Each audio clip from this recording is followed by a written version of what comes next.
যখন তিনি কোনো এলাকার প্রশাসক বা প্রশাসন নিযুক্ত করবেন, এমপি মন্ত্রী নিযুক্ত করবেন, এমতো অবস্থায় তিনি ওই ব্যক্তির যাকে তিনি দায়িত্ব দেবেন, দায়িত্বপ্রাপ্ত ওই ব্যক্তির মধ্যে জ্ঞান, আমানতদারি এবং তাকওয়া থাকতে হবে।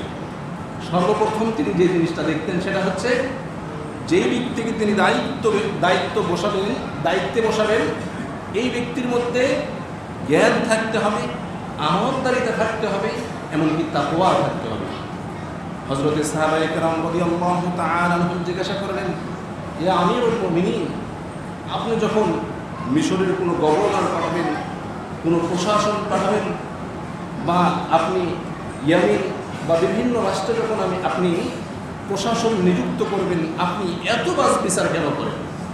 আপনি এত কিছু যাচাই বাছাই কেন করেন?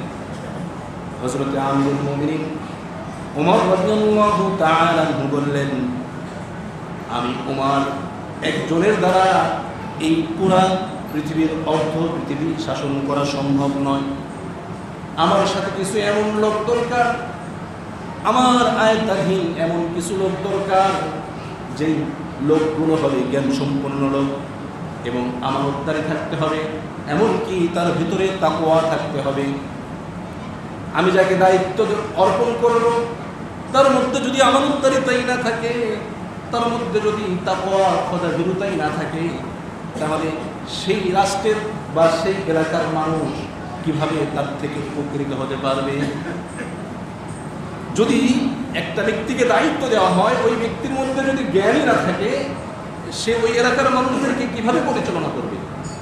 তার ভিতরে যদি আমানতদারিতাই না থাকে, বাইতুল মাল থেকে যেই মালগুলো তার কাছে দেওয়া হবে, এই মালগুলো সে কিভাবে বন্টন করবে? এমনকি তার মধ্যে যদি খোদাভীরুতাই না থাকবে, তাহলে ওই ব্যক্তি কিভাবে মানুষকে খোদাভীরুতা শেখাবে? সুতরাং ওমর রাদিয়াল্লাহু তাআলা আনহু যখন কোনো ব্যক্তির হাতে, কোনো প্রশাসনের হাতে কোনো এলাকার গভর্নর নিযুক্ত করবেন, তখন ওই ব্যক্তির মধ্যে তিনি এক নম্বরে এই গুণগুলো দেখতেন যে তার মধ্যে জ্ঞান প্রজ্ঞা আছে কিনা, তার মধ্যে তাকওয়া আছে কিনা, তার মধ্যে আমানতদারিতা আছে কিনা। এবং